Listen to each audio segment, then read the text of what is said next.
OBC कोट्यातून कुणबी आरक्षण मिळावं या मागणीसाठी आंदोलन। बार्शीतील सकल मराठा समाजाच्या वतीनं पोस्ट चौकामध्ये हे रास्ता रोको आंदोलन करण्यात येत आहे। मराठा आरक्षणाच्या मागणीसाठी बार्शीतील सकल मराठा समाजाच्या वतीनं हे रास्ता रोको आंदोलन करण्यात आलंय। मनोज जरांगे पाटील यांच्या आंदोलनाला पाठिंबा देण्यासाठी हे आंदोलन करण्यात आलंय। प्रत्येक राजकीय पक्षाच्या पायाखालची वाळू सरकलेली आहे। मनोज जरांगे पाटील यांच्या नेतृत्वाखाली अखंड सकल मराठा समाज एकत्र झालेला आहे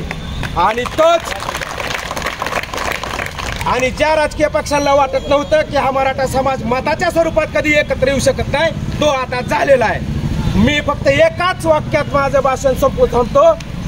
ज्यांना वाटलं होतं की मराठा समाज राजकीय पक्षांना की मताच्या स्वरूपात एकत्र झाले नाही, तो आता झालेला आहे। जर त्यांनी येणाऱ्या काळात 2 ते 3 दिवसामध्ये जर ह्याच्यावर निर्णय घेतला, जसा झटका ह्या लोकसभेला मराठा समाजाने दिलेला आहे, तसा येणाऱ्या निवडणुकीत कुठल्याही पक्षाला हा झटका मोजावाच लागणार आहे, ज्याची किंमत कुठल्याही सरकारला मोजावीच लागणार आहे। एवढे बोलतो आणि थांबतो। जय हिंद, जय शिवराय।